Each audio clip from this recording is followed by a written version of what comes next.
All right, here with Samantha. She's just almost completed 6 weeks of foundation training with some chiropractic care. And she's been going through a lot, seen a lot of doctors. I don't know if you want to share anything about that and your experience here too as well. Yeah. With us quacky doctors. Quacky doctors. No, like I said, my name is Samantha. I've been going through like some holistic medicines for various types of autoimmune things. So I was a little nervous to get started getting back into exercise and foundation training. And I definitely felt myself being deconditioned and having issues with my job in healthcare, just lifting patients, moving patients. And like I said, general deconditioning and just some soreness that comes with not moving around as much as you can. So Nate let me know about the 6 weeks program, and it has been awesome to go my pace and know that there are some days we can push and go really hard, and other days where it's But you showed up, and that's right. But showing up and doing what my body can do in those days when there are those flare-ups and those hard days where this stuff is happening. So definitely noticed a lot more energy, more movement, and just a lot of ease with the techniques at work and things like that. All right, guys. This is Samantha. We're going to start with her lateral view here. So I drew the line here. So we're starting with the ear, and that should be right over that dot there, the AC joint, and in line with the trochanter, and in line with the lateral malleolus. So we don't see that. We see forward pelvis to the foot. We see this with the knee locking too. Forward head translation here. So we want the ear over the shoulder. So this can create a lot of tightness in the front and back of the neck. And just we see that with the hips being forward to the heel. The neck takes the brunt of it. We have trouble breathing. So the neck and the traps and the SCM do a lot of that work for us. And we do see a little bit off here, the right shoulder, a little higher. Just a little line there. A little higher than that left side. We can see how that almost slopes down there on the left side. We can see there's a little bit of internal rotation. All right, so we can see that left slopes down. And we have a little bit of internal rotation of that left shoulder. Look at the hand, that's the giveaway. It's rotating it as well. You can see the knees are just kind of in this collapsed state. She's just resting on the joints. Especially this foot, we can see there's collapse there as well. Again, we can see the shoulders. That right is a little higher. Hard to tell with the hairline there, but always very tight upper trap, which will pull that skull, and you can kind of see it, how it's pulling it down a little bit on that right side. And we'll see with that a right higher ilium, because our lat is involved with this, our QL is involved with this pattern. And that's going to create a twist in the spine for her. Diamond shaped muscle that runs from your lumbar spine to her ribs. Serratus muscles all have rib attachment from, well, not all to the spine. The serratus anterior goes from your shoulder blade to your ribs. But in this instance, on her left side, this muscle was very restricted and tight and limited our ability to adjust the left side until we really released that with a lot of massage and breath work. Everything she was doing with foundation training really helped that. So there's just a quick look at some of those changes. We're back with Samantha's 6 weeks, and 6 weeks is not a lot. Really isn't. She put a lot of work in, but some weeks, there's a lot going on. Wasn't able to do enough homework, but even with what she did, this is what we like to see. Ear, shoulder, AC joint, Maybe it's still slightly anterior, but gosh darn it, it's close, right?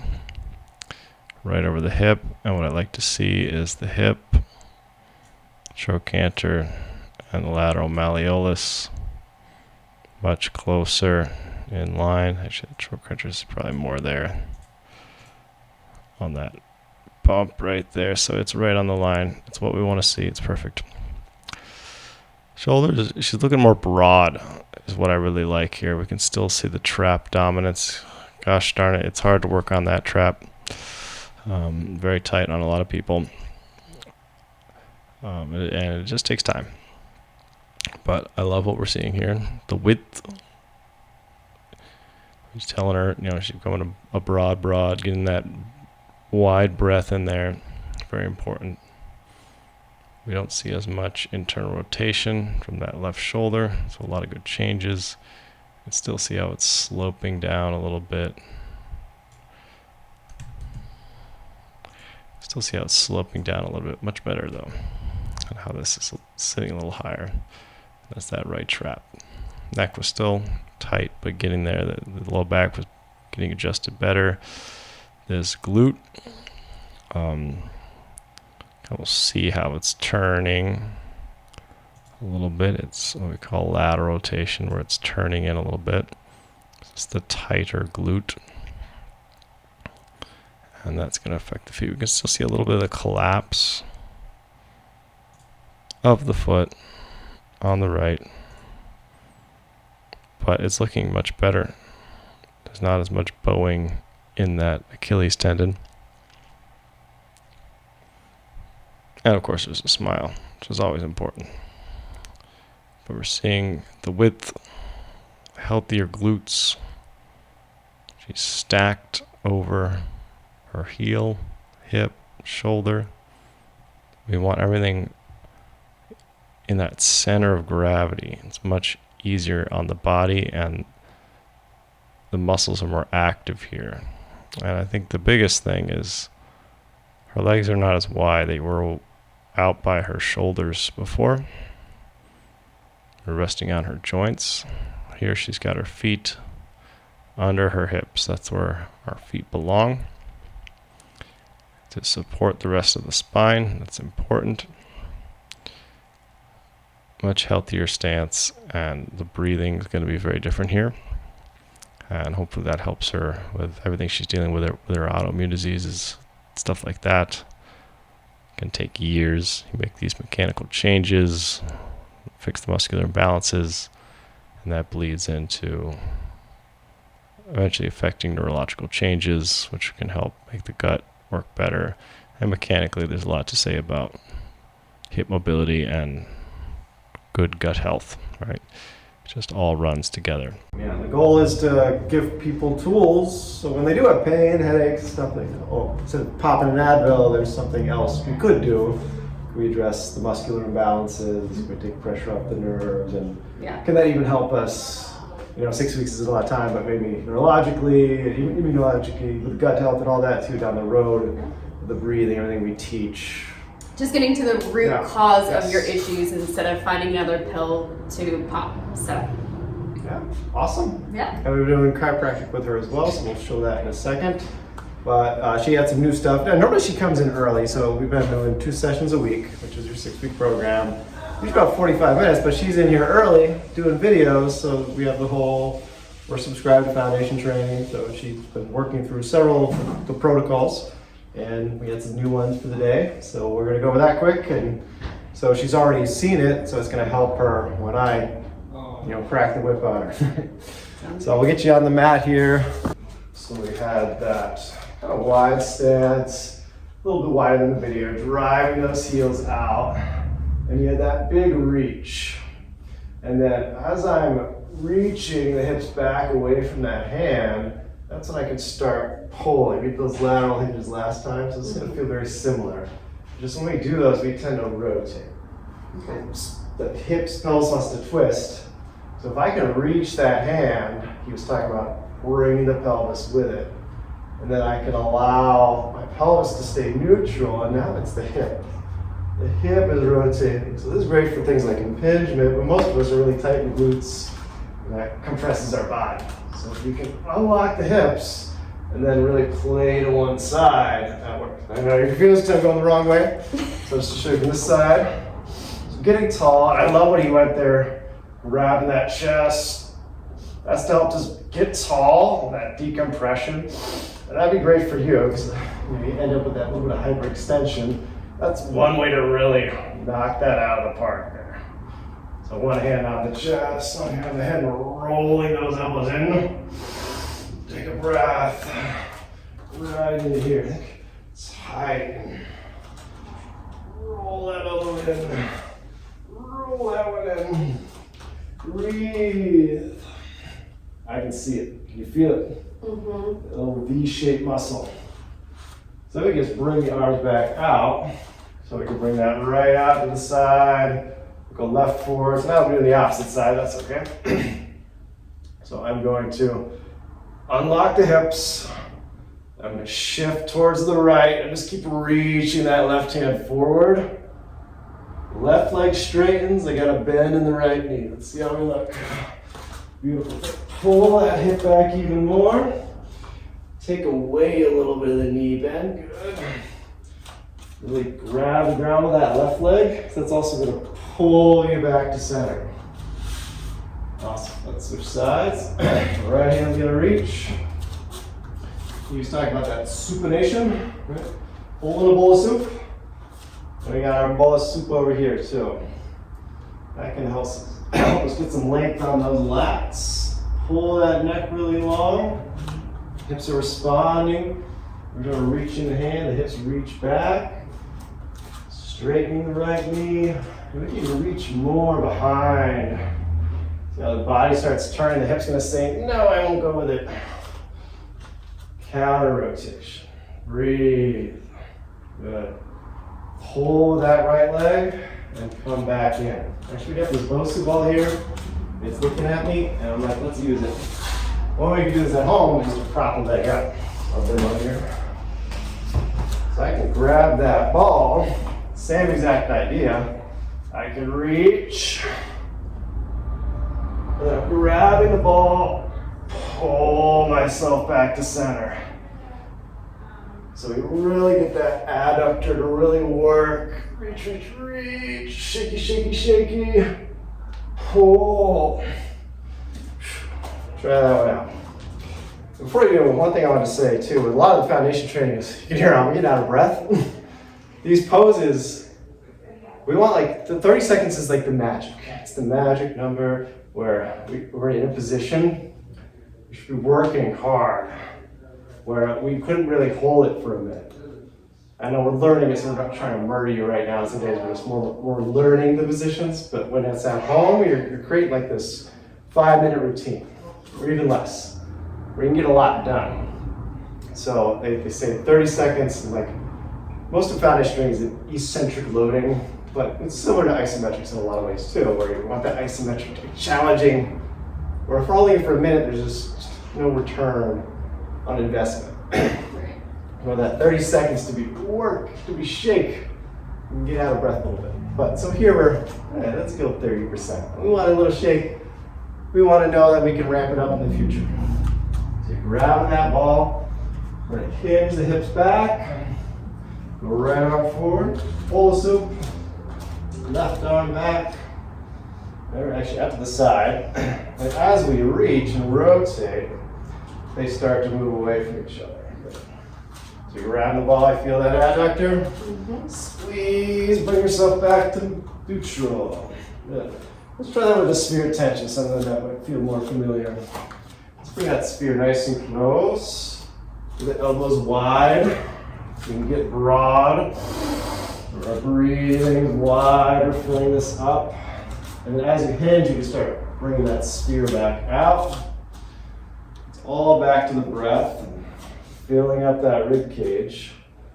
So we're stiffening the neck, the spine, the torso to allow the hip to function a little better. Fall backwards a little bit more. Woo, good. And in foundation training, we are grounded in the heel, but a lot of it is ball of the foot. You know, if you fall, it's on the balls of the feet. fall prevention, especially with all the work you're doing, is very important. So getting a strong contact with the ball of the foot. And then I start bringing weight into the heel, but I'm not fully in the heel. I'm not rocking back onto that heel. So it's a good grip with the ball of the foot. I'd say maybe even most of the pressure remains in the ball of the foot. I'm trying not to completely go into the heel where I start falling backwards. So sometimes when I'm setting up for a position, that's the first thing I'm thinking mentally is, can I dig the ball of the foot in? So that little toe lift, work into that mat. So when I do start going into my positions, I'm already rooted into that ball of the foot. I start reeling some weight into the heel, but not all of it. Not all the weight comes into the heel. Because that's when I start going backwards if it does. The ball of the foot's still strong. Toes are helping too. And the opposite can be a problem. Some people are just all in the toe. That ball of the foot's a good midpoint for strength. Can we try the other leg? We can move it this way. Feel that adductor? Inner thigh? Yeah. With you like to overreach a little bit. That's hard on the neck, so it starts getting scrunchy. So when I bring it in close, I can get that neck nice and long. And then I try to maintain length as I come back out. See how that starts to ramp it up in the neck? Talk about that 30 seconds of pain and fun. Hinging the hips back. It's a tug of war is what it is. And even here, you can reel that back in. Bring that sphere in, but keep yourself there. You can play around with it. Or other things, we go short wing, both sides, open up. Maybe add a little extra hinge. Bring the knee out a little bit, it's dry and wide. Let's think almost squat. So we got one knee rolling in, we got one knee coming out. I like that even better. How's that feel? Good. I look better than me. Yeah. Then bring back in. Very slow. Try not to let the shoulder complex follow. The short wing is a great way to turn the rhomboids on a little bit. In your case, they love to overwork, but bring them back, keeping that shoulder back. Good. Now grab that ball, pull yourself back up. Awesome. Good. One more thing here when you're doing this at home. I'm gonna help you step off for a second. Instead of grabbing the ball like that, try to be more on the side. Okay. So it even allows my pinky to come up at the ceiling a little bit. So I grab more there, and that really ratchets that hip into the socket nicely. So this one, the glute's almost turning on more. I'm wrapping that out. Got my spear. For me, I keep kind of almost like T-Rex arms. And I know if I go too far, the neck starts compressing. So I get that neck as long as I can. Pull the hip back. And then I start hinging. And then I pull myself back to center. Try that one more time. See if that feel it more in the hip. Okay. Yeah, more on the instep. Lift that pinky towards the ceiling. And just watch the knee collapse too. You're pulling on the ball, like you're trying to pull it towards you. I'm almost thinking more like an anchor bridge where we're pulling on the floor, things like that. Try that T-Rex arm, see how that feels. This one. Short now. So it's just like here. It's like your arms are just this long. We used to have to play frisbee, it would be fun. We would put our hands in our shirts and you had to like throw the frisbee. So that's what they, nice and close. We can start very conservative. And I can get very wide too. You notice there's a roll. As I roll, I don't want to let the body collapse. I am trying to roll in, but again, it's a game. I'm playing a game where can I roll in without compromising spinal position? So here, or even measuring sticks, it rotates the shoulder in. It's a crappy shoulder position to allow my spine to get long, to allow space in between the blades. Once I breathe that, once I got that, then I'm thinking, okay, now can I open the shoulder? Can I keep it big as I come here? And I close the chain. I see it working. Neck looks so much better there. That rolling in of the elbows. Very good. And that leg is probably getting tired. You feel that rolling in. Yeah. It's driving out. Try a fun little toe lift here. That'll help you feel the ball of the foot too. Yeah. And pull yourself back to center. That's where a lot of injuries come too, is if the heel's always just so firmly planted. That's why sometimes this stuff is good versus strength training. There's always in the heel a lot. Yeah. And that's when there's not a lot of motion there when the heel's down. When on the ball of the foot, then we can have more. I'm falling. I got that recovery. Yeah. So getting that strong foot, which you're already really strong in your feet. Waking those hips up, waking up the breath. Do that one more time on the other side, and then we'll call it a day on that. So I know you love this one so much. So simple at home to duplicate, find something, maybe even higher. Medicine ball works well. Most of all, it's almost challenging because it's designed to be a little bouncy. Makes you work a little bit hard. The proprioception gets fired. I was told it's not proprioception, it's proprioception. But I'm just gonna believe that. Reach. Make it fun. Let's try platters to change it up. Platters, you can allow a little wider collarbones. Drive that left knee out. Look at that pinky, it's waving. Jealous of the toe spread. You guys can't see. Gotta see the toe spread. Zoom in on it. Awesome. Good work. Pull yourself back to center. Let's try one more time without. Let's see what you feel more of. About what do you feel? What are you getting out of it? We can go back to our fun little supination. Right arm forward, left arm out to the side. And this, get big. Let's add that little elbow bend here. So I'm gonna bring left hand behind the head, pinkies to the sternum. As I breathe, I pull down. That prevents that lift of the rib cage. That can force the breath here. So that's one reason for that. So as I'm breathing, I'm thinking, oh, pull down. Tall, it's very intense. Samantha says I get crazy eyes when I do my breathing. That's right, because you're working. You're just working all those muscles in your head. Just turns into an airhead. Get more breath right into that brain. Good. So we can build off that. So then I can reach back out. Now I got that nice expanded torso. Don't lose it. We're building on these stages. We can always go back. Build so we can get more out. When we hinge, is it really shaky? Am I thinking, oh, I don't want to be here for a minute, right? Other side, last one, then we're done. Let's get another angle. So left arm forward.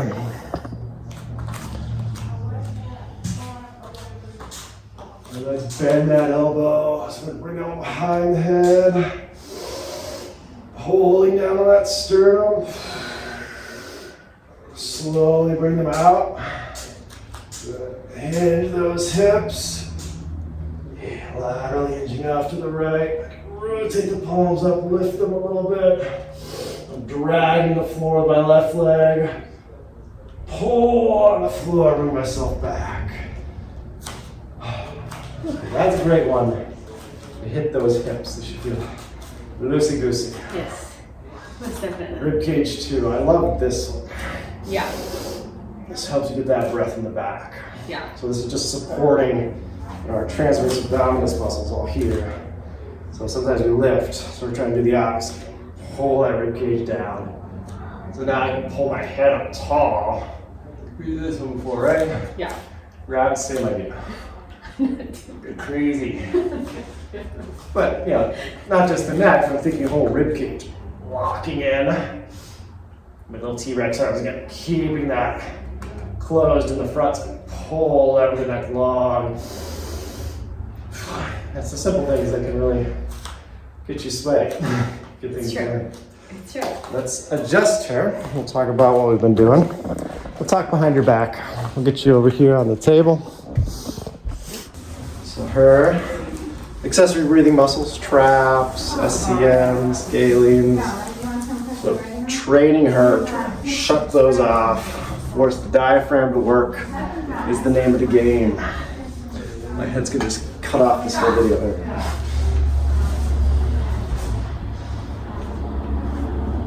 So especially on her left side, she's been tight down here in the diaphragm area, so we've been working on massage and chiropractic. We're doing a little massage here.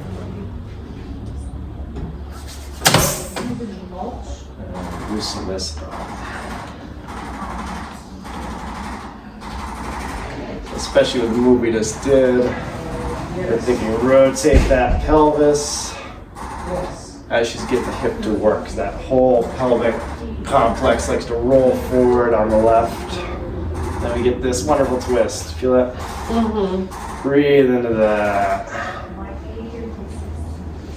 And also the neck. We didn't do much of it, but one thing I'll do with that was I'll look back at the backhand. That allows the hip to get a little deeper, a little more into the hinge. And then bringing the head back at that point is also tough, challenges the neck. So, and that works with a lot of moving foundation training is rotating the head, almost like the last thing you do. You know, it's really tough to move the neck. You might not even move that much, but it'll be shaky, it's gonna ramp up.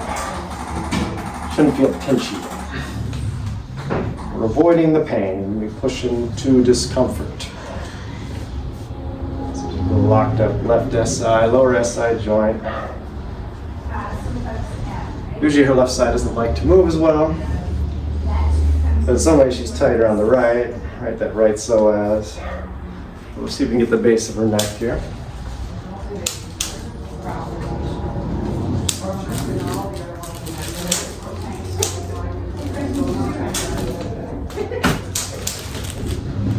It's good and crunchy. You know, those mics, you know, they put them on the YouTube videos right there, so you can do tracks. They probably turn the volume up.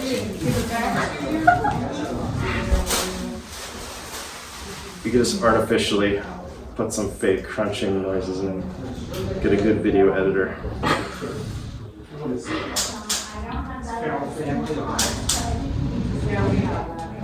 Breath in, breathe out. Afterwards. I'll lay on the right side.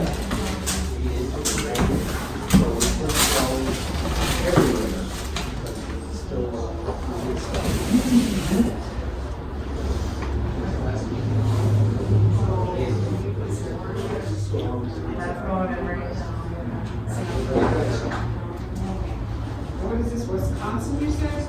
This one feels tight today. It's a good stuff we've been getting into. Strap her leg in here. We call this a straight leg side posture. You don't see it often. It's for that lower piriformis side joint. Doing a little bit of hip, rolling the hip in. Trying to get that motion.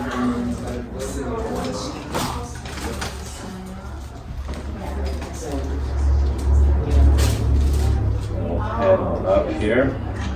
Better today.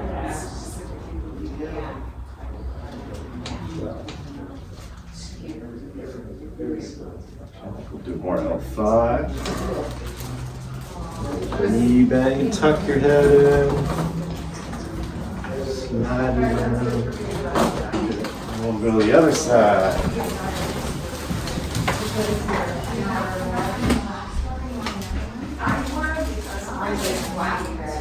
And how's that side feel? Same thing, because we're working on hips. I got my buttons everywhere.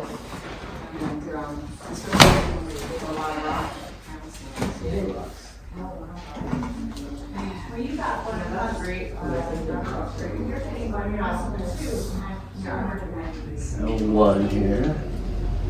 Diaphragm attaches at L1. Good spot. A little bit on the back.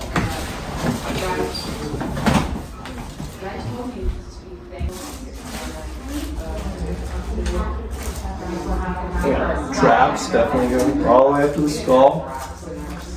Like, compress that suboccipital region. We know that all our nerves, brainstem, cranial nerves, lots of important stuff. Vagus, a lot to do with our gut.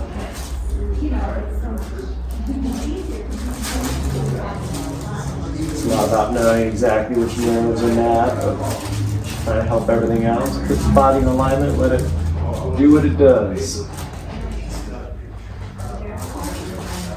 As I'm adjusting, I'm on a good hinge, right? It's good to have the camera.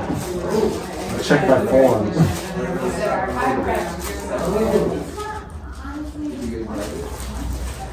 I'm sure he would let you stay there. So nice. He says, well, if I get fish, I'll bring it back. Tight. Hook underneath your suboccipital. Or on my squat. You thought this was all about you. It's me just getting my squats in.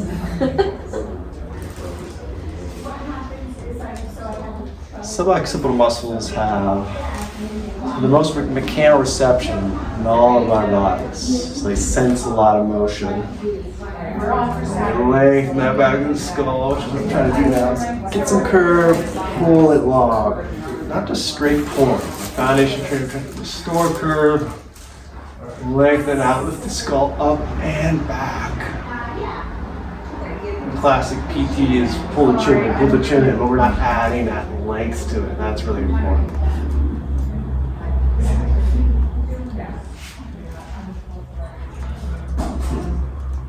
These muscles sense when things are in alignment. They lock down. It's a protective mechanism. So ultimately, all of your spinal muscles have a lot more mechanoreception than your other big movers like your lats. Example, your lat is 2 mechanoreceptors. Upper cervical, like 200.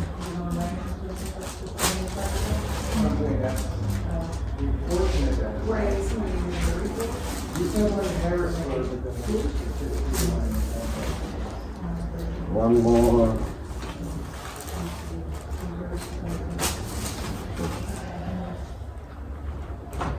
There it is. Maybe you can get sponsorship with Injinji or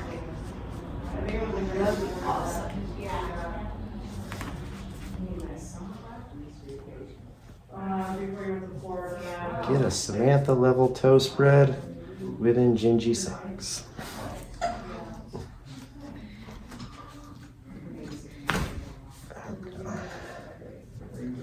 She brings her cane and she can't sit. Her cane and her seat. But she has to sit, but she can't sit for very long. So I show flap her cane.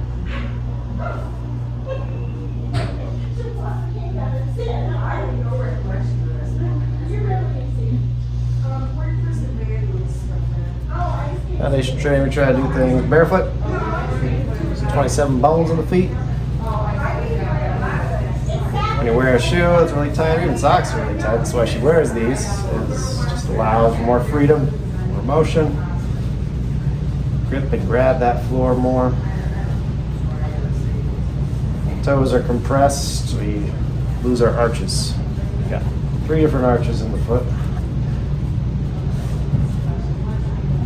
We're always thinking spread the toes and foundation training. Even if you can't, even if you don't have a beautiful toe spread, you'll still feel the change in your shin and activation up the front line of the leg into that hip flexor. There. Scare you? That was good movement there. Got a little movement. Talus bone. Feel this fibula's out a little bit. My butt's in the way.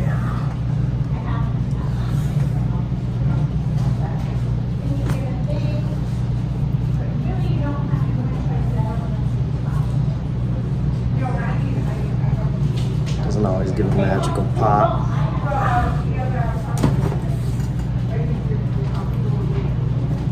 Rotation of that tibia. Just do doing too much because of the hip, not doing enough.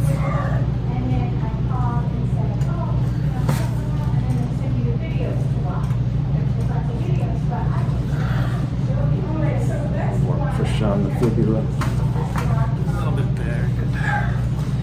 And the most fun one, sitting up. We like to check how far she can reach. Can you touch those toes?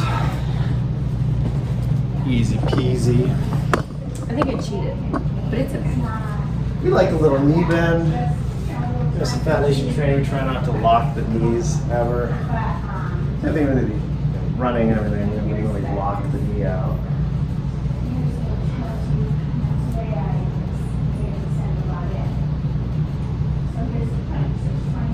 Hands behind the head. Elbows in. Breath in. Breathe out. That's such an important spot right there. Diaphragm, breathing. You got that one to move, but let's have you face the camera. Any final words before we end your life? Final thoughts? Final thoughts. No, don't run away. That was going to be the exact opposite. I was really nervous to try doing it because, like I said, I have autoimmune issues on. I have some SIBO issues going on. My energy's low. It's hard to figure out what day is going to be great and not great, but I was super glad to start the program and start feeling a lot better in areas that I didn't think that I could do or would feel better. So if you're hesitant to start, there's never a good time, and Nate's really good at working through the good times and the bad times and just getting the body moving as it should and just getting to the root issue of things that are going on. So Believe it or not, it can be nice. he can be. At least he can once be. a month. Sometimes it really sucks, but for most of the time it's great. All those checkered shoulders. I like to feel the front of the neck here. Not just her, we all get really tight here. Cell phones. So just kind of running through what we do at foundation trainings, we can almost stretch those out. We kind of showed that before. She's grabbing here on the scalenes, pulling down. So when she breathes, pulls down, and then she just start working that neck long. So we have to shut off muscles we're used to using. An average person, 25,000 to 30,000 breaths a day, so we're always just breathing from the shoulder. Of course, it's going to put you in a sympathetic state. What doesn't work well in a sympathetic state? Your gut doesn't, right? What do they say in school? You're not worried about digesting food if you're worried about being food. The tiger's chasing you to eat you. So it all goes on the back burner. Enteric nervous system controls our immune system. Almost half, I think, the number of neurons in your gut as there are in your brain. That's what they call the second brain, is your gut. It operates your immune system. So if you've got autoimmune stuff, something in the gut, right? I'm not saying breathe, you can breathe your way out of it, but actually I think it can help a lot. What do you think? Getting, as far as simple side, getting the crap out, literally. Get it out, to detoxify. Literally. Eat all the kale you want if we're not eliminating it. Breathing helps gut motility, squatting, foundation training, pressure changes, helps move it out. So it's simple science here. And working with diet and all that you're doing on your own, that's great. All right. Thank you, Samantha. Thank you. All right. Anything else you need? No. You're staying for class.